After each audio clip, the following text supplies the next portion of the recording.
So, hi Luke, thanks for joining us. How are you?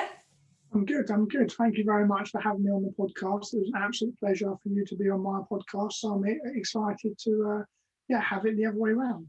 How long ago was that now? Can you remember? It feels like ages ago. Yeah, it does. Yeah, I don't know off the top of my head, but yeah, like I say, it feels like ages. It does feel like a long time back, but yeah, anyway, you're here now and that's all that matters. So we just thought we'd have a little chat about your company and your counselling service. And basically, how did you get to this point? So the floor is yours, Luke. Yeah, okay. So in terms of where the story started, I guess one pivotal moment, I remember sort of sitting on like a wooden bench at a park around the corner from my house. And sitting on this bench, I remember that's where I used to go all the time to kind of smoke weed and drink and do drugs. And that's just where I went because I lived in a house share. And I remember sitting on this bench and I had no money. I was like minus £16,000 in debt. And I just had a business that had failed and I had clients call in and phone calls I was ignoring. I just felt ashamed and like I was just buried and like everything was kind of piling on top of me. And I remember thinking about all the people I could call to borrow money to get drugs and to sort of keep using. And I had called already everyone I could emotionally leverage and manipulate, and I couldn't think of anyone else. But I had one last friend in my phone who I didn't want to call. And I asked him to call me. I called him and asked him to lend me money. And he said to me, "Luke, you're a crackhead." And although at that point I'd never smoked crack, it just hit me and just broke through all my denial. And I was like, Jesus Christ, I am an addict. I don't know why I'd never seen it before then. It was obvious, but I was like, wow. And I thought I'd never be an addict like my mum. But when he said that, my whole kind of reality just shattered. And it was just like, wow, that is crazy. I am just sort of heading towards death. And it was just unbelievable. And I felt like I really sat on the bench and reflected, and I was like, why am I here? What am I doing? Am I just going to die using drugs and drinking? What's the whole point of this? What's going on? And I guess when I looked back over my life, the story didn't necessarily start there, because I remembered and thought back to when I was born, and I was born premature at 26 weeks, and I weighed as much as a bag of sugar, and my head was the size of a tennis ball. And my dad his hands were probably the same size as mine are now, but he used to hold me in his hands and my head would poke out the top of his hands and my little legs would dangle down the bottom of his hands and I was like the size of his hand. Oh, stop it. Ball of mush. But the sort of other side of that was I was a cute little prem baby. But the reason for that was because my mum, she was an alcoholic and she drank and used drugs and stuff.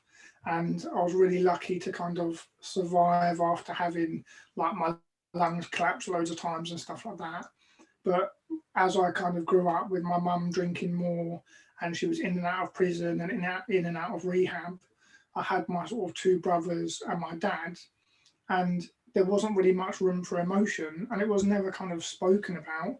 It was just like if I showed emotion and cried or something, then I would get beaten up or get called gay or a faggot or some derogative name. But if I would fight with my brothers or cause a fight, then that would be cool. That would be masculine. Boys will be boys. They're free boys. Fighting is okay. So that was just kind of the way the story went in a sense.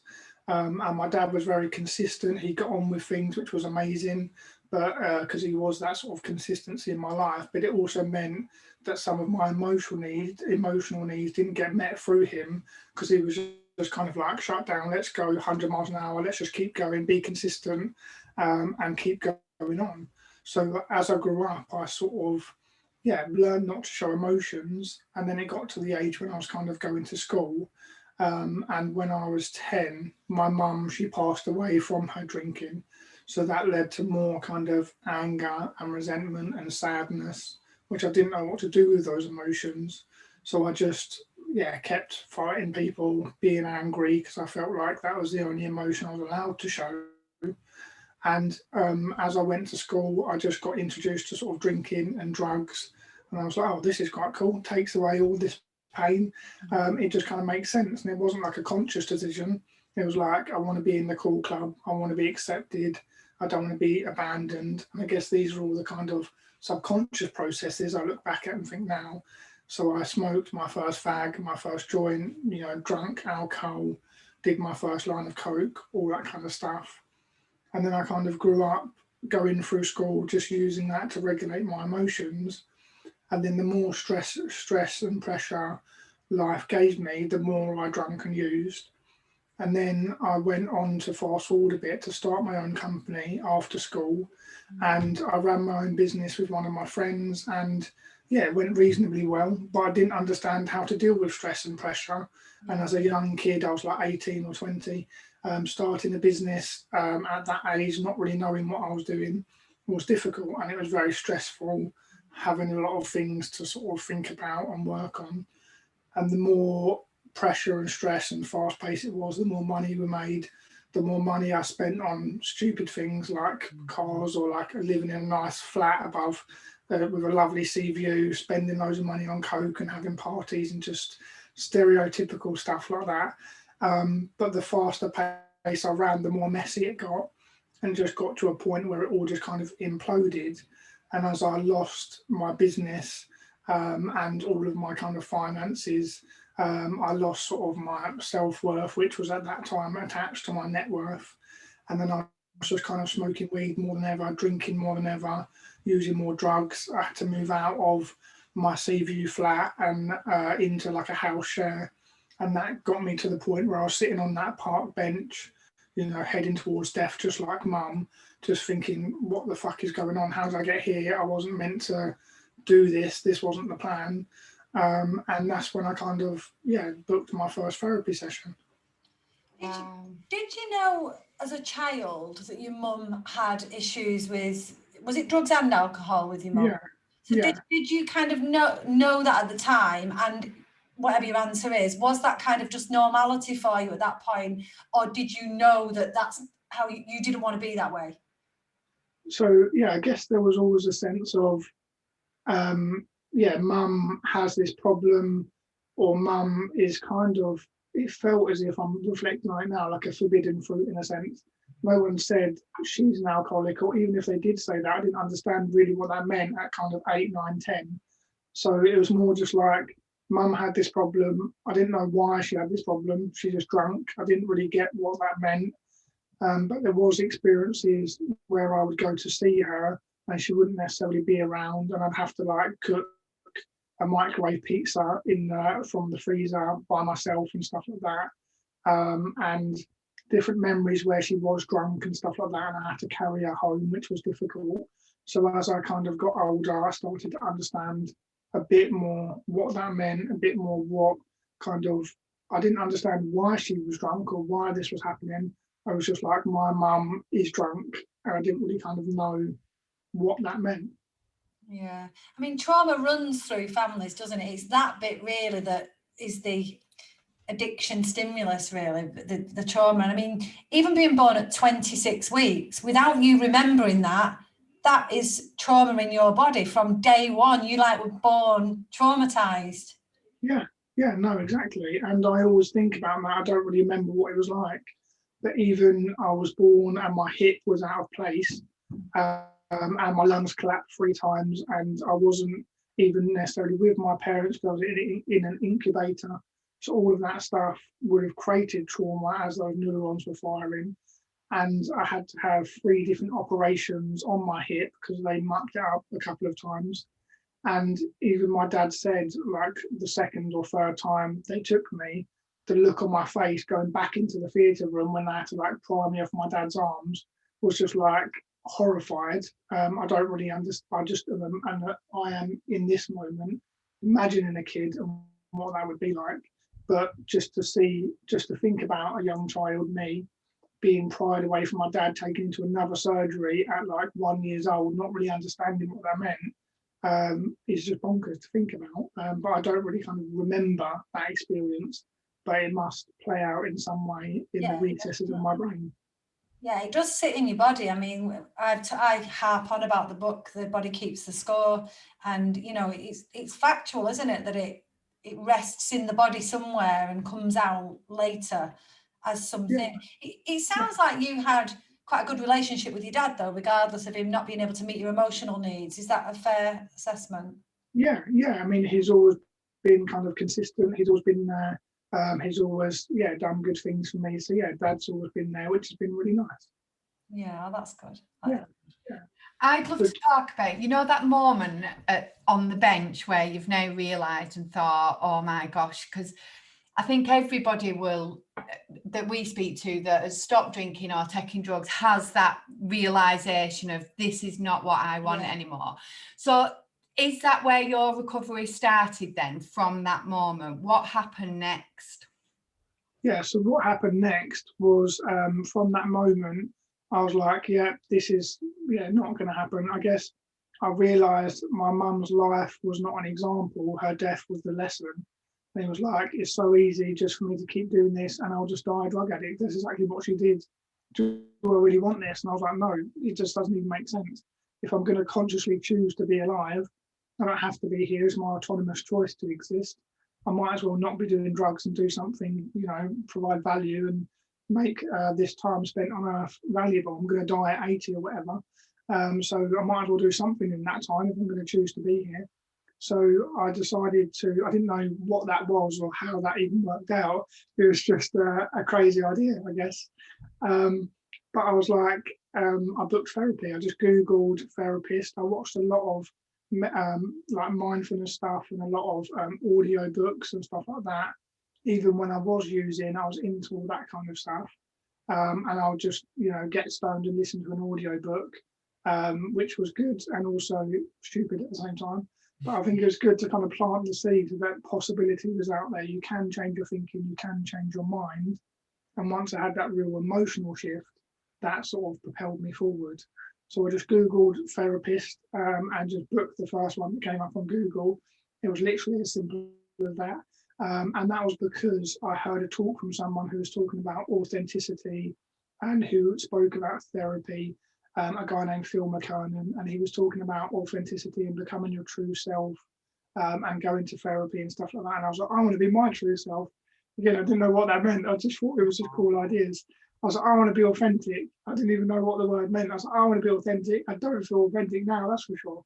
So I was just like, I'm going to go to therapy and I'm going to become authentic. And that was literally as simple as it was. So I went into my first therapy session. But even walking into that first therapy session, I felt like I would die from bringing up all that pain. I was like, what's going to happen? Am I going to spontaneously combust? I just thought I was going to explode. I didn't know. I was just like, I'd never thought about my emotions. I never opened the chest. I just bottled everything up for, like 20 years or something. So I didn't really understand what was going to happen. But then I just kind of blurted everything out, which is funny. Being a therapist now, having that experience from the other end is always interesting. But just I blurted everything out, did like an emotional vomit. And then I was like, oh my God, it's all out there. And then I just kept going back week after week and just untangling the mess of my emotions, kept reading books and meditating and going to the gym and just really started building my life and moving in the right direction. So that's like the recovery work mentally and the healing that needed to be done for the trauma. But what about the actual physical addictions and so on? Like, how did you deal with that? Did you do 12 steps? Did you do it on your own? Yeah, so I did go to a few meetings. I've been to NA and I went to AA, and I also went a lot to Anon as well. I went to Anon for like the first year or the first couple of years. And I think I kind of chose Al-Anon perhaps because I was just scared of NA. I was scared of me being in the spotlight. So maybe I put mum in the spotlight subconsciously. And I was like, I'll go to Al-Anon. That makes sense. And then, but that was good. I'm a fan of the 12 steps. I think it's good. But my own journey was more kind of going along my personal therapy and just delving deep in my emotions. I really like that one-on-one attention and really having the space to dig into my emotions every single week. And in terms of like the physical addictions and stuff, I relatively quickly sort of stopped drinking alcohol and stopped doing loads of coke, where I moved housing situations. I was just less tempted about doing coke. I couldn't have massive coke parties and stuff. So those things kind of drifted away quite quickly, and I was just mainly focused on like smoking weed every single day, all day. And that was kind of difficult to sort of kick, and that probably took, you know, like 9 months from my first therapy session. I would work on it in therapy. I even said to my therapist, though, you know, I'll never stop smoking weed. You're nuts. I'll always smoke weed, which I just think is funny as well now, seeing as I don't smoke weed. So I just kept going to therapy, and as I learned more about my emotions, learned more about my trauma, started to heal some of that stuff, I would then decide to stop smoking weed. Then I'll stop for like a month or so, and then something would happen, or I would get a call from like someone I owed money to. I still had this whole fucking mess of a business and life to clean up. So as I kind of worked through the shame and took ownership and just drogged through all the mess, that took like a good 9 months to kind of really sort my life out. But I guess therapy was always there. Whenever I would kind of relapse and start smoking weed again, or do coke at the weekend or whatever, I'd just keep going to therapy. I never stopped going to therapy, and I would always just keep moving forward. Then I'd use for a couple of months, and I'd be like, no, this is not the one. I need to stop. Now is the time. Then I'd stop again, and then I'd relapse again after like a month because something else would happen and I couldn't cope, and I'd be like convincing myself I could just have a little bit, and then it would just spiral out of control. And then, yeah, it just took time. Oh, yeah, definitely. It's a wiggly line. It's interesting that the weed was what they say is the least addictive, and yet that's the one that you went to every time. Yeah. I think for me, there was a sense of alcohol I've always had a bit of kind of resentment towards, because that sort of took mum in a sense. And I think our drug of choice is also interesting in terms of our personality and our kind of psychodynamics. But for me, it was like alcohol I've always had a bit of anger towards because it took mum in a sense. That was her drug of choice. So I've never been like a major fan of that. Although I've drunk a lot, I wouldn't say I was like kind of very, very dependent on alcohol. And then with cocaine, I did a lot of cocaine, and that's for sure. I'd done my fair share, but there was not, it wasn't like that was kind of every day. I guess I didn't really like that sort of stimulant of being high on a daily basis. I was more like seduce, suppress, smoking weed, dulling everything down, being lazy, unmotivated, just kind of that low experience, rather than the coke every day of like high, 1,000 miles an hour. I was like, everything needs to go away. I want to shut off from the world and be a recluse. So that was why it was like the weed. So like everything just needs to be gone, all these phone calls, everything, see you later. I think weed, like you said then, it's meant to be the least addictive. I think I disagree with that. I think I disagree. Because, you know, there's still people that I went to school with, you know, like you have a set of mates and there's still like a set of lads that I went to school with. And I swear if I walked past them now, they would still be smoking weed. I know they are. And that is like years and years. And it's what you said, it's the lazy, the subdued, and people don't kind of, I don't know, I think it's underestimated. I don't think it's a physical addiction. I think it's more mentally. It's the mental, like, oh, it makes me feel like I can numb everything out. I can just be like, slow the world down. Yeah. And it's kind of cool to do it as well in some circles, isn't it? Yeah. You know what I mean? Like playing the guitar in a dark room with your joint. It is this kind of that. You nearly made me want to do it then. But like, I'm interested to find out then, because obviously that was your coping strategy, albeit not a very healthy one. You must have replaced that with healthy ones, otherwise you'd still be doing it. What are they? What are they? Yeah, correct. So yeah, just in terms of the weed thing, I think it can very much be like a culture, a mindset, like a very strong perception of I smoke weed, that's who I am. It very much becomes your identity. So it's quite hard to give up, although it's not technically like physically addictive, like you say. It can be very kind of ingrained. Like I said to my therapist, I'm never not smoking weed. I'll be 60 and I'll smoke weed. A lot of people kind of think in terms of I'll smoke weed forever. A lot of people think it's not necessarily a drug, or they need to give up the other stuff, but weed is okay. And in terms of what have I replaced it with, So some of the things I did along my journey, of course, therapy. And I guess therapy was important because I learned to be with my emotions rather than shutting everything out. I learned to sit with them, sit in that uncomfortability, understand that they were even there, understand I even had emotions. And even at the beginning, I was scared to call it a therapist because I didn't know what that meant. So I would call it an emotional bank manager. And I would go and see my emotional bank manager because we have a physical bank account and an emotional bank account. So I was like, I'm going to go and see my emotional bank account. And that helped me kind of, make sense of it in my mind. And they're still saved in my calendar today as my emotional bank manager, just because it's stuck. And yeah, I go to therapy and I learn to be with my emotions and handle my emotions, have sad days, which is what I think you spoke about on my podcast as well, was a bit about being with those emotions. You don't have to change the way you feel.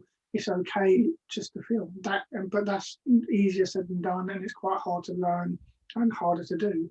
It's just to sit with that uncomfortability. You know what I picked up on? You must have Googled a really good therapist. Did you stay with that same therapist from the beginning? Because there's a lot in there when you Google it, and yours sounds really awesome. So one, I think you Googled a really good therapist. Two, at what point did you think, you know what, I really, really could do this myself and I really want to help people? Good question. Patronize him. Yeah, at what point? I guess after, I changed. After my therapist helped me so much, I was like, wow, like you say, she had so much of an impact on me and helped me change so much. And of course, it's the client's responsibility to put in the work as well. But it's a team effort. And I think I was like, wow, what an impact that this person had on me. So I guess I believed in therapy. I was a massive fan of it. I didn't necessarily think I would become a therapist. I wasn't sure kind of what I would do. And I always wanted to run a business and be an entrepreneur. I didn't understand how therapy would fit into that necessarily. But what actually happened was my stepmom, she worked at a university, the local university, and she liked to push me to do random things. So I was working, running a different business at the time, in recovery, going through, the motions of working, healing myself. And I just got a random text saying, oh, I've booked you in for an interview for a degree on Thursday. And I was like, what the fuck is going on here? But what had happened is my stepmom had walked past a lecturer, and the lecturer said, oh, I've got a few spaces left on my counselling degree programme. And my stepmom was like, oh, Luke will do that, book him in. And I was like, okay. So I just get a random text and booked in for an interview for a degree. And I was like, okay, I've never done a degree. I've never said I want to do a degree. This is random. I was like, I'm open-minded. I was in recovery. I was like reading all these books. I was like, I'm open-minded. I'll go to an interview with anyone in the world. I'm just excited about life. So I went along and I spoke to the lady, and it was awesome. She was like, you're going to learn about human behaviour and people and why people do things and how to help people. I was like, I already love that. That's what I'm doing right now. I've been studying myself and being in therapy for ages. I was like, this is amazing. And then I wasn't quite sure about that, like taking on a 3-year commitment to do a degree. So I went to therapy and checked my kind of internal locus evaluation, what I believed versus the belief of my stepmom, telling me to do something, because I had to rectify that decision. Am I doing it for me, or am I doing it just because she set it up? And I thought about it and I discussed it with my therapist and dug deep inside. And I was actually, this is something I really want to do. I really want to help people, and seeing the person I've become after learning all this stuff for 3 years was just so interesting. So I was like, right, I'm going to do it. And then that was it. I just started doing a degree, and the rest is history. Oh, and you've actually named your business in memory of your mum. Yeah. So it's called. Yeah. Before I read that, I thought, why is the name Lisa in there? It really confused me the first time that we spoke. But reading it was in memory of your mum. Yeah, and like you say, it's in memory of her, and I thought it's good to have that sense of like meaning and connection. And then the second bit is inside addiction, because it's good just to go inside addiction for the podcast and all that kind of stuff. So yeah, it's really interesting.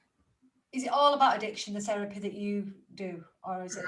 Well, yes and no. I'd say yes, it's about addiction, but as all three of us know, addiction is rarely about doing drugs or drinking. It's about all the other stuff. It's off the ice, all that other stuff that's going on in life. So yeah, it's about addiction, and coping strategies and all that mindful stuff. But it's also about, you know, the trauma and healing and all of the emotional stuff around life to help as well. And highly personal, and I know I'm kind of interrogating you rather than asking you things now. Are you still with a counsellor yourself now? Yeah. So I still have the same counsellor that I see, which I enjoy. I still go and check in and see her, which is good, and I'm still working on myself. And yeah, just I think there will always be an evolution and a process. And sometimes as a man, I want to complete things. My masculine energy wants to complete everything. So it's hard to just rectify that, but I think I'm always peeling away layers of the onion and always just moving forward. And I think that's important in a therapist and being in this profession, is to just keep working on myself, keep reading books, keep learning, keep facing that uncomfortable anxiety of growth and keep moving forward. Oh, I think you've done amazing, I really do. It's like a full-on circle, and you must feel really like proud of yourself that you have broken that cycle of addiction in your family going forwards. Yeah, no, I think it's good. And I think, yeah, just to have learned that kind of lesson and to understand it and to, yeah, not drink and use drugs as a result of my emotions and be able to manage them and handle them is really just good. And like you say, to understand that is nice. And yeah, it's just gives me that sense of fulfillment. So what's next for Luke then? What's next for Luke? Yeah, I want to say world domination. Why not? Do it. Why not? No, Luke, than what's going on at the moment. Yeah, I mean, I've just got loads of plans. I mean, I'm only 26. I feel young. I feel like I've come a long way, but I feel like it's nothing in terms of where I can go. I want to have an impact on the industry and keep working on myself. There's lots of online programs and stuff I want to develop. I want to keep working one-to-one with clients. I feel like now I'm sort of maturing as a counsellor, which is nice to feel that sense of confidence, to not feel like a beginner anymore. So really taking that forward, working on myself and becoming better. I guess I really enjoy everything addiction, and I love being in that world, being reminded of it, learning about the brain and psychology. Why do we do the things we do? What's going on? How can we learn more? How can I help better? How can I build better programs? How can I build video courses? How can I help family members? What more can I do? How can I make the process more frictionless, more accessible? So I guess I always sort of grapple with all of these questions, and I guess they're ones I'll be continuing to answer forevermore. But that's kind of what's next, is keep working, learning, and I guess working on myself, because I need to give from my overflow. So being able to stay sharp and keep pushing forward is kind of my main focus. I think you're going to do amazing, Luke. If you think you're 26 now, and everything that you've experienced and how far you've come in that short amount of time is just so inspiring. It really is. It makes you a bit envious, doesn't it? Yeah. It does. It makes you a bit envious. Like, we're 41 and 42 thinking, we didn't actually, the penny didn't drop till we hit 40, 30, late 30s. You've got like years. I'm not going to even add it up. I can't do it. You've got years on us. Do you know what I mean? Years ahead, and you're already like learning so much about yourself. And this is what it needs. I think there's such a huge stigma now around having a therapist, going to therapy. And it's weird because I think we're one of the only countries that still has a stigma around seeing a therapist. People still say it jokingly, like, oh, I'd see a therapist for that. Go see a counsellor, you've got issues. Yeah. That's still around, especially in our kind of age group. Yeah, definitely. I think it's getting better, because I think kind of the younger and your generation and below are quite open to just working on the mental health and working on the inside. It seems a lot more acceptable. Maybe. Yeah, and I think with a lot of kind of YouTube and stuff like that, and the internet and social media, a lot of things have become more accessible. and there's been more mental health in the media and stuff like that. But even me, I didn't want to say I had a therapist or that I saved it in my calendar as a therapist. I was like, I've got an emotional bank manager. Yeah. It just, I don't know, I just didn't want to have a therapist. I'm a man, and men can't have therapists. Just these random beliefs we get from society and from our family that just, they don't make logical sense, but they're just the feelings and our kind of beliefs. But I think moving to a world where we can be more open about it and take our mental health seriously is awesome.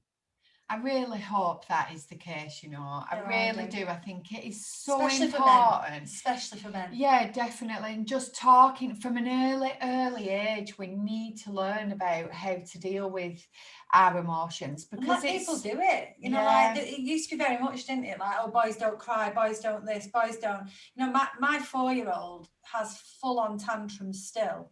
And I watch my husband really struggling with stop it.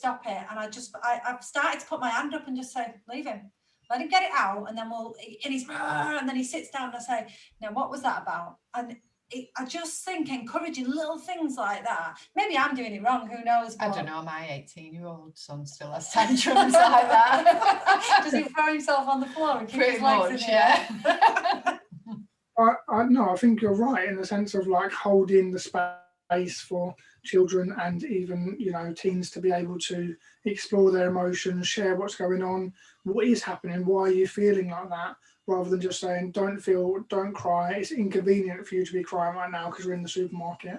And it's not necessarily about having a therapy session in the middle of the supermarket either. It's just acknowledging that there's feelings there and that the child is experiencing them and that they're sad or unhappy, and then talking about it more in depth in a more appropriate situation. But I'm not a parent, so I don't really know much about that, but that's just my theory and opinion. Yeah, I think you've definitely hit the nail on the head when you talked about like the emotional availability of parents, though. So even though you're not a parent, you recognise that you didn't have emotionally available parents in that way. So, you know, who knows, one day, you never know, you might be a very emotional available parent. Yeah. Don't get me wrong, I lose it on a frequent basis as well. It's hard not to. Just in life. Is there anything that we haven't touched on that you want to share? I'm just trying to think. Just the main stuff about, kind of like my story and stuff like that. I think we've gone over a lot of things that's on my mind. In terms of like tools and stuff like that and some other stuff that I used in terms of recovery, may be helpful to talk about a few more things in that regard. Mm-hmm. So obviously therapy was amazing. Having that space to learn to feel my emotions was really good. But I think that's one piece of the puzzle. I think the other piece of the puzzle is it can be challenging just to feel things and not know how to change your behaviour. And that's sort of where mindfulness and meditation came in. Being able to sort of recognise my thoughts, understand, okay, this is why I'm having a thought, understanding where it comes from emotionally, but then being able to think, okay, just because I feel stressed and anxious and shameful and guiltful, I understand those emotions are occurring because I've failed my business. That's good, I learned that in therapy. But I then need to use mindfulness to recognise the thought that says, you know, go and do a line of coke or go and smoke a big fat joint. Yeah. And then I need to understand that that thought does not equal an action or decision, and focus on gratitude and my goals and my focus and the light at the end of the tunnel, and be able to change that behaviour in the here and now. So that's kind of what meditation and mindfulness really taught me, was that ability to sort of change behaviour, not just act out on my emotions, not just kind of keep going in the wrong direction. That really helped. And another thing that helped was exercise. I was always big into exercise and going to the gym. And I guess that taught me a lot of self-love. I didn't have a very good body image, was one thing that I kind of struggled with, from having scars and stuff from my hip and being bullied in school, that kind of stuff.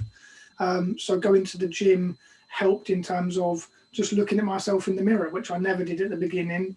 At the beginning there definitely was some vanity. I want to look buff and then get loads of women. Of course, that's okay to start for those reasons.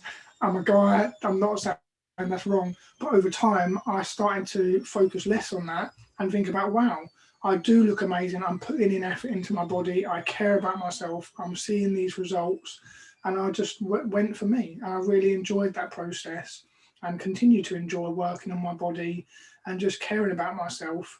And having that physical appearance for me is good. I like to be kind of in shape, and it just reminds me that, you know, I'm working on myself, and it helped develop that sense of self-love and care for myself. You know, I'm not going to the gym to please anyone else or for anyone else. Only I'm going to get the muscle. No one else is going to get it. So that was really taught me some really good lessons as well, especially early on, and building that kind of consistency. So they're just a couple of things. Oh, and also one more thing was books, reading a lot. So a lot of psychoeducational information. You don't know what you don't know. I was like reading so many books about theories of just mindfulness and meditation and psychology and personal development and business, and all this stuff was just so interesting. And I still read now, but reading books was amazing just to learn so much stuff. I think as well, when you talk about the exercise and the mindfulness, like the chemicals, the endorphins released, and obviously adrenaline and all those kind of other hormones and chemicals that can just make you feel less stressed, or at least become tools to cope with it. We were having a conversation this morning, actually, because you're actually right in the middle of us in that you use both. Okay, so I really struggle with some of the mindfulness. I'm getting better, and I make conscious effort to work on myself. And you are less inclined, I'm being very polite, Anna, less inclined to do the exercise. Yeah, I don't exercise. I walk. Well, you do. You just don't do the typical gym stuff. No, that's what I mean. Yeah. I go for walks. I have to because I've got the dog. But I did do that before anyway. And I think it's, you know, on the days when I don't really want to do it, having my dog really helps me get out, because I'd find it hard to go. But like you say, yeah, I'm a lot more into meditation. In fact, we're doing a little bit of a challenge in our members group at the moment, and it started out as like doing for everyone to do 50 burpees a day, was it? Yeah. And then some people have started doing different things, and then I put mine on this morning and I did 50 breaths. So everyone else has got these time lapses of them up and down, and mine's just like, you can see me breathing in and out. But you know, it's important to show that there isn't one method to fit all, is there? There are so many ways of recovering, of healing, of self-care, and if you can do a balance of them, great. Oh, yeah. But you know, to be able to show people you might fit into this category, you might fit into that, is helpful. Yeah, no, I agree. And I think, yeah, like you say, having all of those different approaches are good. I would also say that it depends on how you're doing it. But for me, I find exercise is quite meditative and mindfulness in terms of the active mindfulness. So there's a sense of when I'm riding my bike, for example, and I go to the skate park and do tricks and stuff, I'm not thinking about work on my phone or text messages or anything. I'm solely focused on that activity. I'm completely present in that moment. If I'm not, then I may hurt myself or fall off, or I'm not going to be able to do that. So I have to be present, and it commands my attention. So it is that kind of constant active mindfulness. And then there's a sense of mindfulness where I sit down for 10 minutes and just observe my mind freely, which I would say is just like a different type of mindfulness.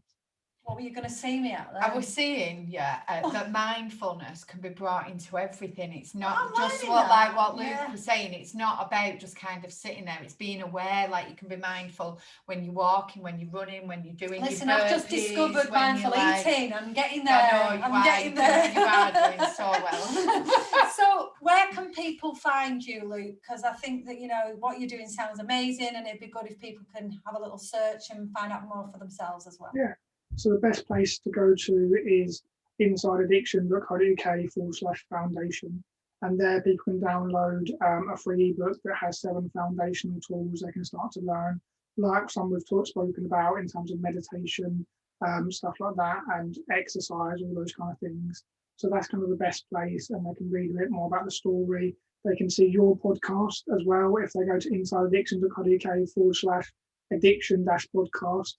They can see your podcast and listen to you, which was amazing. I recommend they go and do that if they want to find more about Alex and Lisa, which is awesome. So yeah, head over to the website and everything's kind of there. Oh, thank you so much. We'll put the link for your website on the description of this podcast so people can easily find it as well. And I think that's such a lovely thing to do.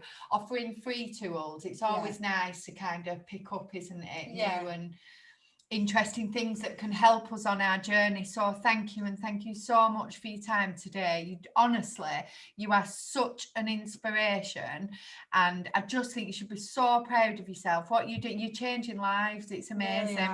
Yeah, thank you so much. And you two should both be proud as well. I know you've both got an amazing journey, having heard it, and the work you do is amazing. So all of the people in the industry together, we're all having an impact, and I think that's important. And the more we can help each other, being on each other's podcasts and sharing messages and helping everyone out, I think it's amazing. And just, yeah, the more people we can reach, and I guess that's my goal, the more people that can not die like mum, the better. And, you know, like you two, you're both mums, and you came out of it, and I think that's inspiring and amazing as well. So you both should be insanely proud. Oh, thank you. Thank you. Luke. Yeah. Oh, a big virtual hug Yeah, at the end she of didn't do that. hugs either. No, thank you, and hopefully we will set up something and speak again soon. Yeah, no, amazing. Thank you very much. It's been a pleasure. Thanks, Luke. Bye. All right.